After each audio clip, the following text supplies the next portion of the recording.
All right. Hi, everybody. Back. I'm Elise Lasko here with Dr. Deb Davies. This is our third episode of Pregnancy Planning 101. And this week we are talking about, okay, my cycle is regulated. So what do I do next if I'm wanting to get pregnant?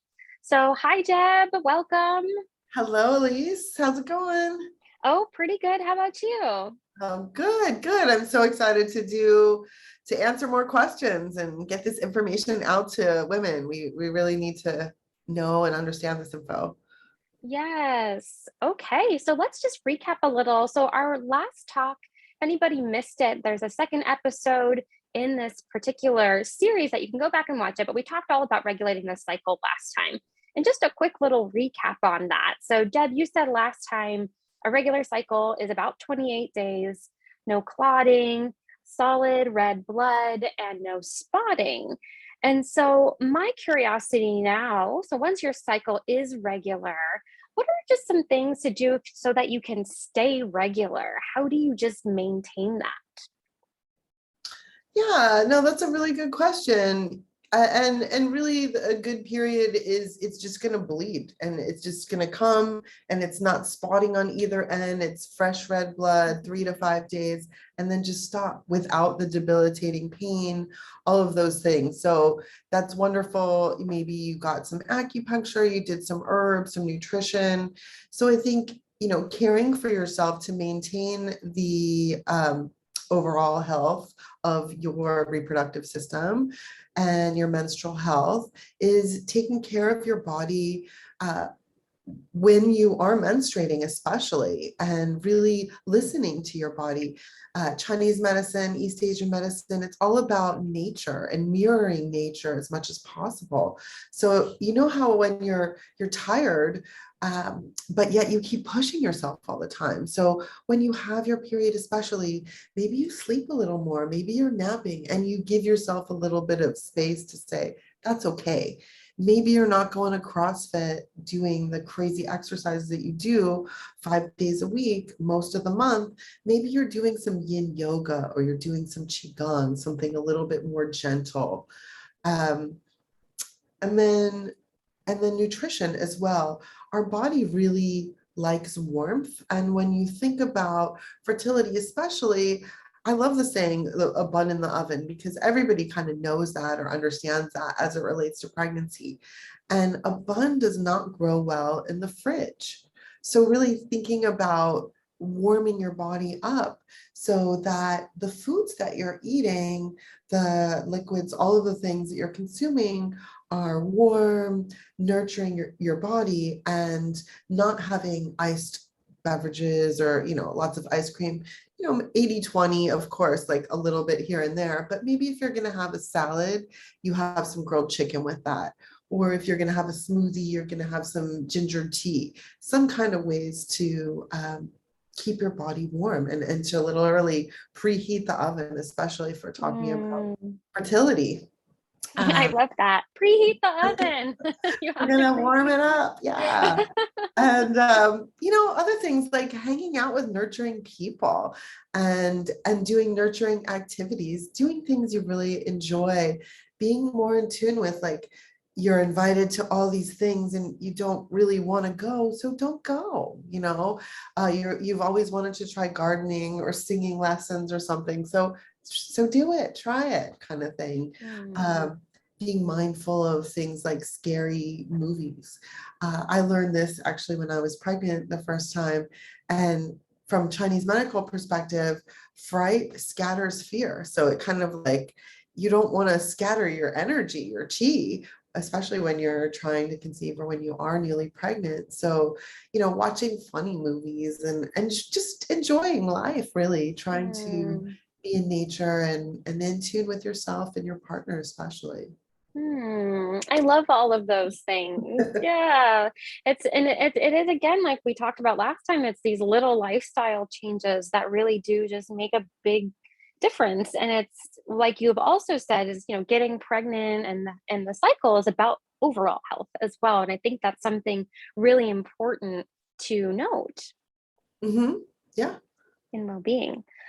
So that leads me kind of into the next part. So there's, throughout my own personal, I speak to my own personal experience, but when I was in school, when we learned about the cycle, you learn that you bleed. And then when it comes to pregnancy, we learn that we can get pregnant at any time during our cycle and we can be ovulating at any time. And in my own research, I have learned that that is actually not true. And so, could you speak to that a little bit more about the phases of the menstrual cycle and when can a woman actually get pregnant? That is a wonderful question. And this is really good to know because some people just aren't taught this. I wasn't really, my family didn't really talk about sex with me, menstruation. So I think it's great to have these conversations. So everyone's gonna bleed and it's normal, 3 to 5 days. And then the follicular phase is what comes first after the bleeding. So when people say, how many days is your cycle? You start with day one of bleeding, not if it's spotting, but it's the blood. So that would be day one, and you go, that many days of bleeding. Then the follicular is usually like 5 through 12, something like that. And after the follicular phase is the ovulation. So that's when a woman's egg is going to be released and come down, and when we would want a man's semen to impregnate her, if that's what she's trying to do, is ovulation. So ovulation is about halfway through the cycle. And then luteal is the last phase of the cycle. And that's kind of that hard time period when women are like, am I pregnant? Do it? I feel weird, I feel cramps. Is that, what is it? All those things. So I think it's really important to know that there is a certain time that you could get pregnant. So whether you're avoiding it or trying for it, that's good to know. So in this series, we're talking more about fertility and really wanting that pregnancy. So what I tell people usually if they're trying to get pregnant is after your period has stopped, we don't think that you should have sex while you're bleeding. Like, let the blood go out. You don't need stuff going up in there during that time. It's better to just let it stop. That's what I would say. And then do every other day after your period, for about a week or so. And I say every other day because semen could live inside of a woman's vagina up to 72 hours. So it could be 3 days. But if you're saying every 2 days, then it's less stressful. It's hard to, and in our world, it's like we work, we have other kids, other responsibilities, and then to be like, it's time, babe, let's go. It's sometimes it can get hard, especially if people are trying month after month. So and then the other thing I would say is make it enjoyable. Don't always be like, I'm ovulating, babe. Remember why you met this or married this person or, partnered with them, and really bringing that love back. And in Chinese medicine, and I think we talked about this briefly, but the heart and the kidney, the energy really needs to communicate, to create life, to have that spark form. So I feel like the more connected the couple is, in tune with one another, not only her in tune with her body, him in tune with his body, and at that moment of conception, whatever his health is, whatever her health is, determines the health of that baby forever. So it's really important when people are taking the time to consciously create the next generation, and they're really putting a lot of love and heart into it. But yeah, so again, with your question, in terms of phases of the cycle, really the ovulation is the time when you're really thinking about getting pregnant. And hopefully it makes it a little bit easier to just do it every other day, to have intercourse where the man ejaculates inside of the woman, and then have her lay there, for 20 minutes or something. She doesn't have to get up and use the bathroom right away. Kind of let that semen marinate in her body and do what she wants it to do. So yeah, some people put their legs up the wall, whatever feels right. Got it. Okay. Yeah. There was so much that you said, so many like rich things that you said during that I kind of want to go a little bit deeper into. So, one Sure. thing that you mentioned, and this is something very Chinese medicine, and I know that not everybody watching this necessarily may know, but could you speak a little bit more about what it means, the heart and the kidney not communicating? It's what we know, as a student, what I've learned, the kidneys are where your essence lie. And can you explain how that works in Chinese medicine and why this connection is important for pregnancy? Sure. So your kidneys are, virtually the energy that is needed for reproduction. And our kidney energy wanes from birth to death. Our kidney chi will wane by exposure to drugs, toxins, chemicals that can also weaken our kidney chi by overwork, over sex, like too much sex even can deplete our kidney chi. So it's really important to have strong kidneys. And a lot of times when I'm working with women for infertility, it's almost always some form of kidney deficiency. And so this doesn't mean there's something wrong with their physiological kidney organs. This is just the Chinese medical perspective of things. So the kidneys control reproduction. They would control your infertility, pregnancy, birth, postpartum. You really, very, very important to have strong kidney chi for all of that. And then the heart is the emperor. The heart pumps the blood through the body. The heart controls emotions as well. And sometimes, and some people like to really stuff emotions, but I'm a big believer of better out than in for everything, emotions, whatever, just get it out. And so when there's clear communication with the couple, when they're looking into each other's eyes and they love each other and they want to create this baby and they're healthy and they're strong, all of these things. So that's really what I see in the heart and kidney communicating. So what would be a disconnect when the heart and the kidney's not communicating? The couple's always working, they're on their phones all the time, like even when they're with you, they're kind of disconnected. And that's very common in our society. And so it does take work to build a marriage, a commitment, a life. So it's like having a lot of consciousness again in the relationship and in the way that you're doing your life so that you can create a beautiful next generation offspring.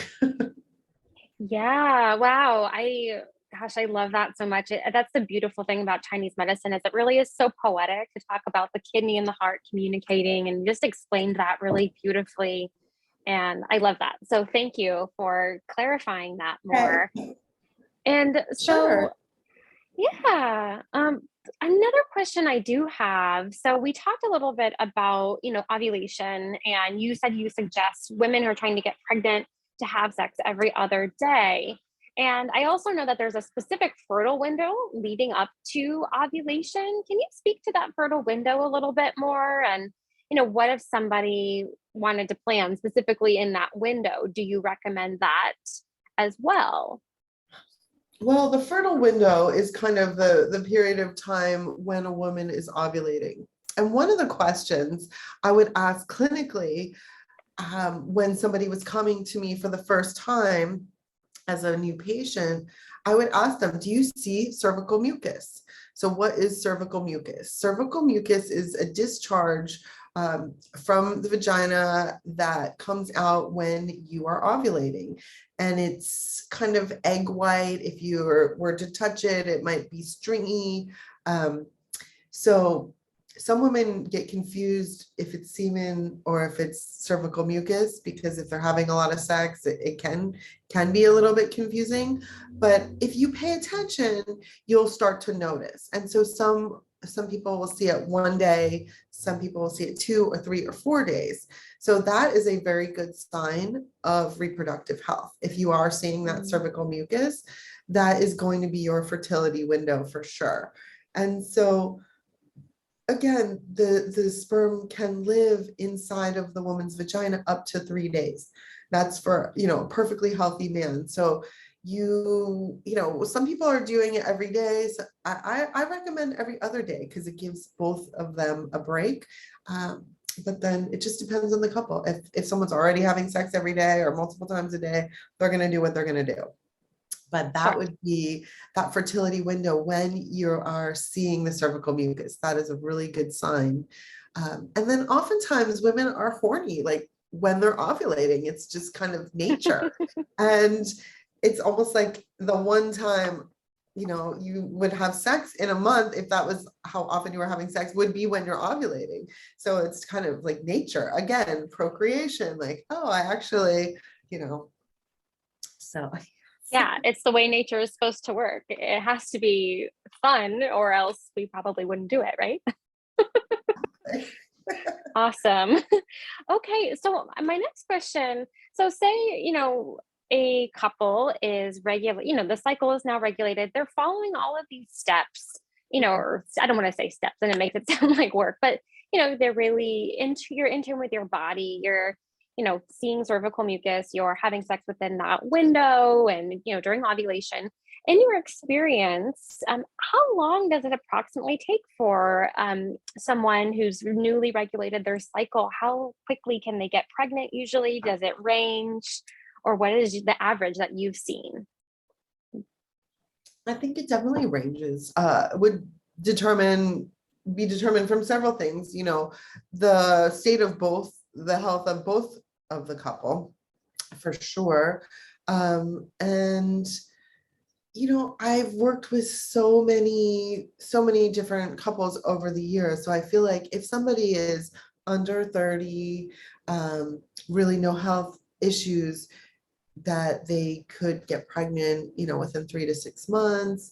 And that's with little lifestyle changes, things here or there. But sometimes women are starting in their 40s. And so if that's the case, it might take a little bit longer. So I think age is a big determinant, but really state of health is more, than anything, because you could have a really not healthy 28-year-old that eats junk food all the time and parties and doesn't get enough sleep, or whatever, versus someone who's 42 who eats only organic food and that's warm, and she's on herbs and all the supplements and all the things. So I Mm, think it varies drastically. But in terms of when women are coming to see me in clinic for acupuncture and they're coming once a week, I see them get pregnant really quickly, because we talk about things that they can do to empower themselves, like their diet, control getting enough mm, water in their body, mm. getting enough sleep, controlling their stress. All of those little things can really help improve the chances. And when I'm working with interns, often I have interns from the local acupuncture college. Every time they get pregnant so quickly, because it's just, they're already following nature. And so I think the more in tune with nature you Mm. are, the better your relationship is. All of these things, if everything's really in alignment, it's like, boop, it just happens, which is lovely. And I don't want the people to hate me who it's struggling to happen. And there's different pros and cons and things for everyone. So everyone's a little bit different. And again, like I said, it's going to depend a lot on their age and the state of health. But and then how much they're trying. I mean, I hate to say it, but there are a lot of things that people can do, and some people don't want to do. Like they don't want to change their diet, or they like drinking their iced water, and that a bun doesn't grow well in the fridge. So um, I've seen people having difficulty getting pregnant, staying pregnant, carrying to term because of those things. So I think that it's really important, especially surrounding pregnancy, to be in touch with nature, to be in touch with yourself, to kind of work on things. Maybe you work on your relationship with your own family, things like that, like things that you just kind of need to be tended to. And yeah. Wow. Yeah. I mean, yeah, staying in touch with nature. I loved the way you said that. The more you can be in nature, the more natural things can happen for you. I think that's beautiful. Yeah, and unfortunately, I think in this fast-paced world that we live in, a lot of people are just out of touch, and maybe they're flying all over for their career, or they're working 60 hours a week. I see a lot of attorneys, a lot of, medical people that are just overworked, and they just need a little bit of help to get through the Sure. whole process. Absolutely. And that is something that, in my own like reading and research, that sometimes your body, if you're going through a stressful time, sometimes your Mhm. body naturally tries to protect you from getting pregnant, because if you're under a lot of stress, it thinks that your body can't handle it. So you might not get pregnant if you're under a lot of stress. Well, it's Um, kind of like that fight or flight. You can't be in fight or flight all the time, stress, high stress, and rest and digest, which is what you need to be in to create a baby, to build a baby. It takes a lot of energy. So I think that's a really good point to bring up, that, managing stress is huge. And so many people have very stressful jobs or whatever, relationships. So managing it, like figuring out Totally. what needs to shift to help. I'll never forget this one story. I'm just going to tell you this one story. It's Yeah, great. let's do it. Um, I had a woman that was coming to me for infertility. She had her first baby when she was 42, and she was trying to have her second baby, and she was 46, I believe. And both her and her husband were doctors, and she traveled a lot for work. She worked a lot. They both worked a lot. And she was coming to me weekly and weekly, and why am I not like just such an overachiever and really trying to control everything. And the last day I saw her, her she told me that her 4-year-old yelled at her when she was walking out the door to come to acupuncture. And she said, Mommy, I never see you. Oh. You're never home. And I never see you. And it makes me sad, or something like that. Oh. And then I looked at this woman and I said, where in your life do you think you have space for a second child? And I never saw her again, which is fine. But sometimes people like have this ideal, I'm gonna have 2 kids in this many years or whatever. And it's like, she wasn't giving the child she had enough attention. And she's wanting another one. So why is that? And her husband was 20 years older than her too. So it was really she had a challenge. So I don't know if she wound up having a kid or not, but a little bit out of touch with reality. So I think that really surveying your situation is important. Yeah, totally. I mean, the stress and, keeping yourself so busy, or trying to over control the situation too. I actually listened to an amazing, really short little podcast by Gabby Bernstein. Do you know Gabby Bernstein? Oh yeah, she's great. Um, she's great. I'd actually never listened to her before, but she came up on Oprah Super Soul Sunday. I randomly went through that podcast on Monday, and her opening line is that she was talking about how in 2015 her plan was to have a baby. And she was like, okay, I'm gonna get pregnant, and then I'm gonna spend 9 months writing my book, and then I'm gonna have my baby. I'll publish the book. I'll take 3 months off, and then I'll go on a book tour. And then she couldn't get pregnant. Ah, And so her whole podcast was about, surrendering. And it was definitely a much more spiritual aspect to, how she approached getting pregnant. And I think that is an aspect too that we talk about in Chinese medicine. There is an aspect that is the spirit, and the spirit of the mother, but also the spirit of the child. And when the child is ready, and I don't know if you want to speak to that. I think I'm going in a little bit of a tangent, but I do think that that plays a little bit of a role. Would you agree? yeah, I think that, I believe in higher powers and things from above, and it's like energy. I think that our children choose us as parents, and whenever they're out buzzing around up in the ethers, I'm not exactly sure, but yes, I think that there is a physical being that there is a separate spirit of this child within the womb of a mother. So it's kind of like such a rite of passage, one of the deepest honors of our world, to be able to carry a child and create life. It's truly a miracle. It's like 60 thousand things have to go right for a baby to be born healthy. There's just some Wow. astronomical number of things and of cells dividing and dividing, and that's for, for 10 months. So That's amazing. Wow. I never 60,000 things. That's so incredible. Yeah, it lots of really, little pieces working together. yeah. Well, and I think that's another thing to consider, for women that, get pregnant and, still maintain a very busy life. And I think it does speak to what you said is that, your body is creating life and it's already doing so much. And the body Mhm. alone, even if it's not pregnant, is already doing so much. So then you're creating a life inside of you. So could you speak to that a little bit, Deb, about like what's happening inside the body and, what changes for a woman once she is pregnant? Well, there's a lot of changes in hormones when she gets pregnant.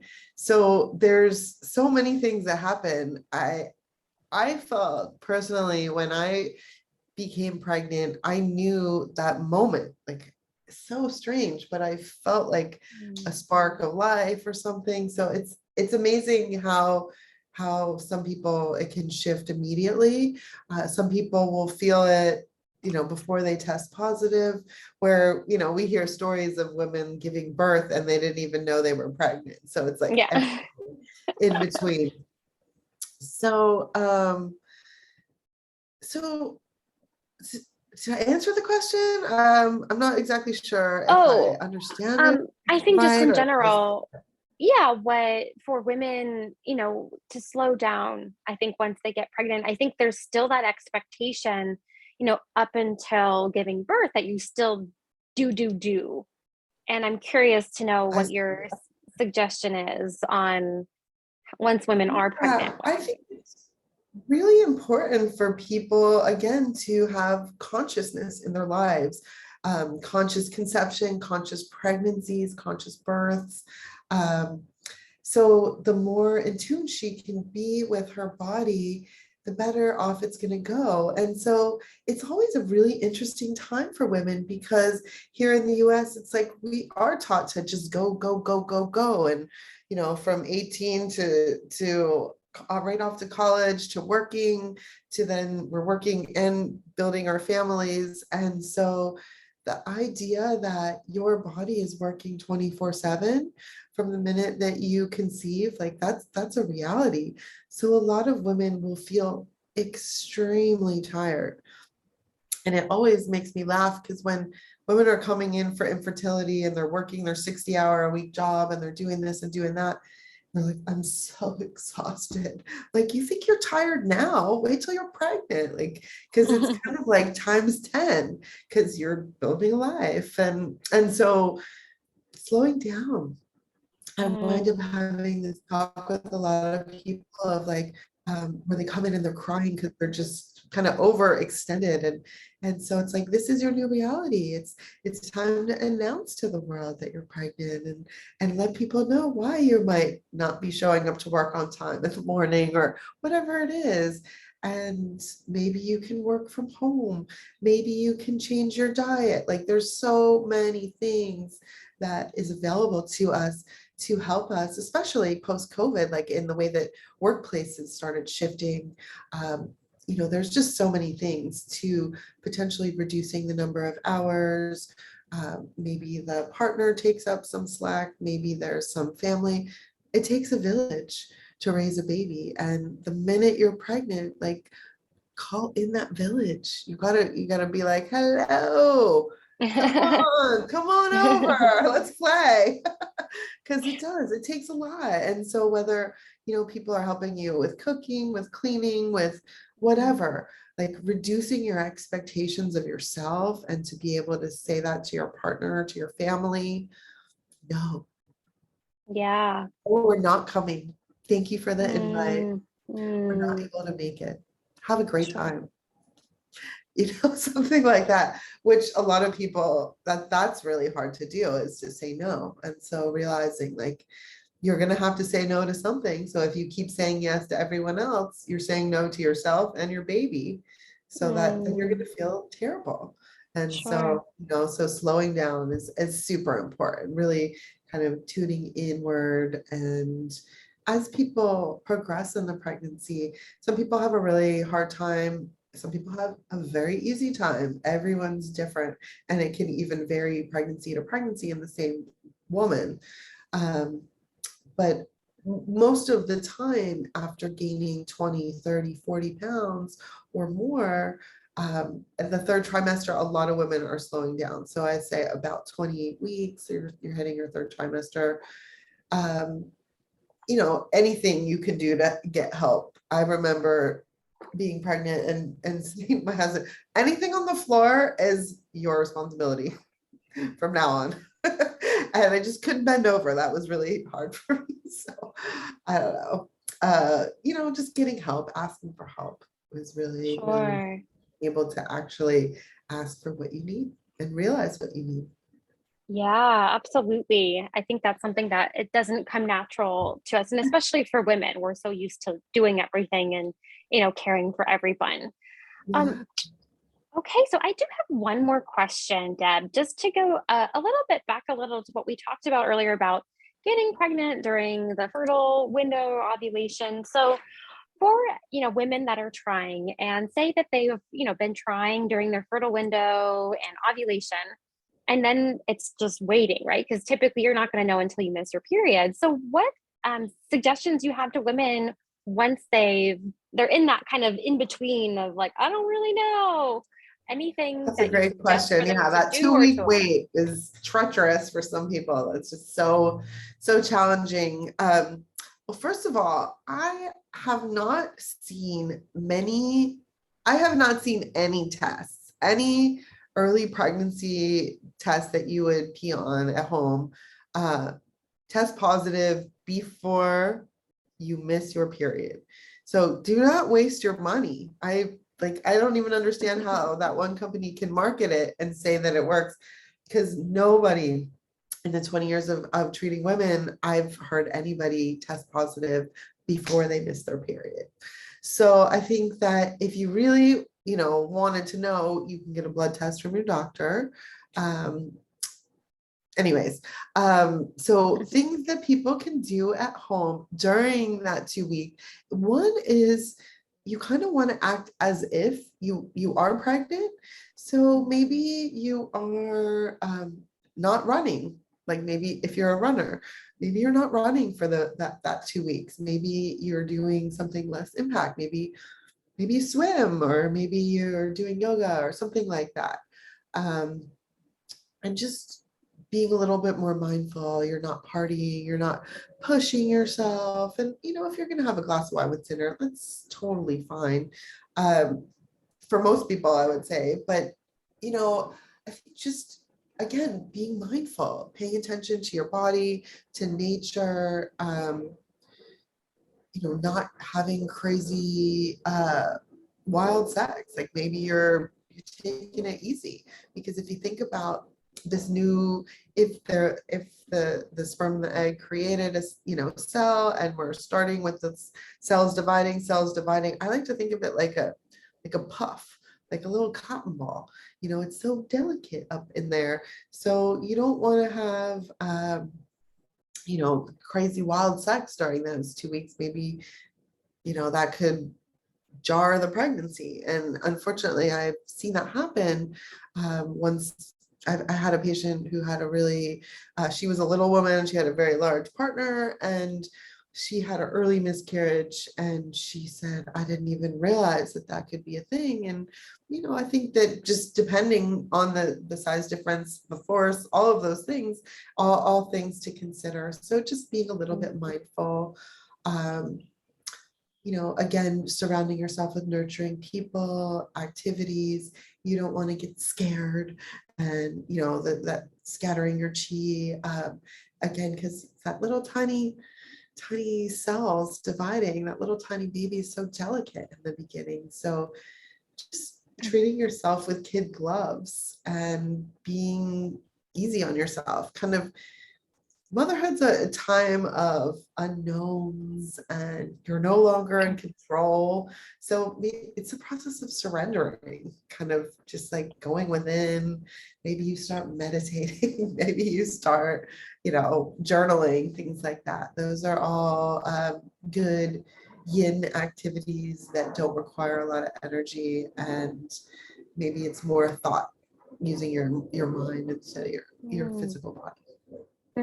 I love all of that. Yeah, just the overall slowing down, and yeah, just little things that we might not think about, in that window. So thank you for sharing all of that. And so I think those are all of my questions for today. I know that as time goes on, we can go a little bit deeper into some of these things. Is there anything else? Absolutely. Yeah. Is there anything else you wanted to share with anyone or any other tips as we wrap up? Let's see. I think that just really, you know, giving yourself a pat on the back, like taking a grain of salt, however you want to say it, is, the fact that you're listening to this video. It shows that you're open-minded, that you're willing to try new things. So really, my one biggest tip is really consciousness, is creating conscious babies, creating a conscious life, Mm. tuning into your own body, tuning into your partner, asking for what you need, and really, it's like creating this dream baby. I've had several couples come to me over the course of my 20 years of practice, where a few times this happened, and the couple came one time, and they came on her ovulation day, and I was able to treat both of them, and have the conversation of, remember why you fell in love, when you're having sex with this person, as you're creating this baby, and like how much you love them, and it just makes it so much juicier, so much happier, and your heart and your kidneys are all connected and happy, communicating properly. um, and so I've just seen some families transformed by that. So really Hmm. being good to yourself, connecting to yourself, taking the time for you, because you're worth it. Oh, that's beautiful. Yes. Thank you, Deb. You're Well, welcome. yeah, thank you for today. And we will kind of just keep doing this and stay tuned, everyone, for next week's topic. And we will see you soon, Deb. All right, thank you. Thank you.